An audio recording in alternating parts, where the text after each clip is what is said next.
Look at this image carefully. Air is faster, sea is cheaper. So, which one should we choose? At first glance, the answer seems simple. If we want speed, choose air. If we want cost saving, choose sea. But real world logistics is never that simple. We need a decision metric.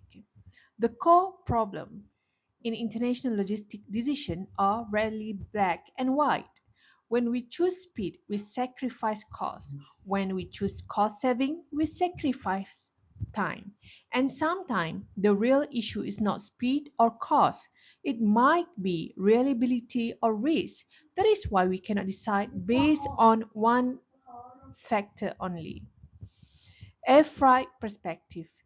Air freight is fast. It reduces transit time. It lowers inventory holding risk. It is suitable for urgent or high value goods. But it is expensive. It may increase total logistic costs significantly. So the question becomes, is the speed worth the cost? Sea freight perspective. Sea freight is cost efficient. It is ideal for bulk shipment. It is suitable for non-perishable goods. But transit time is longer. There may be port congestions. Exposure to delay risk increases. So again, is the cost saving worth the longer lead time? Why we need a decision metric? This is where a decision metric becomes important. Instead of saying, I think air is better or I prefer sea because it is cheaper, we evaluate cost, speed, reliability, risk, and we assign weight based on a strategic priority.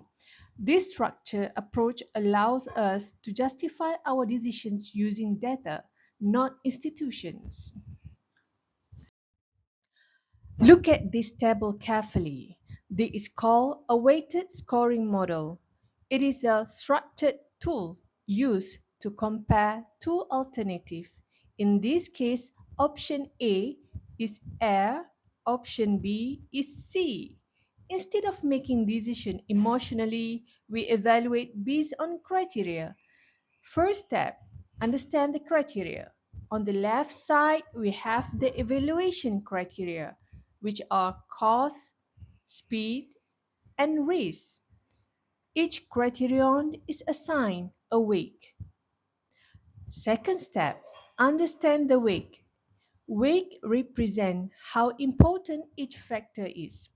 In this example, cost equal to 30%.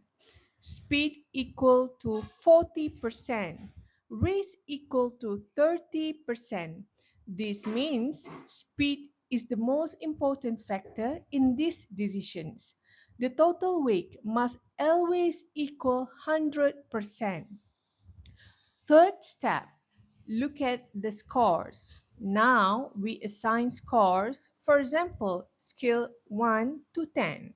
For air, cost equals 6, speed equals 9, risk equals 7.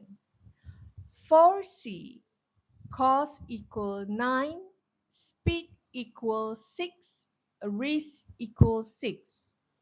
Higher score means better performance under that criterion. Example, C perform better in cost, air perform better in speed.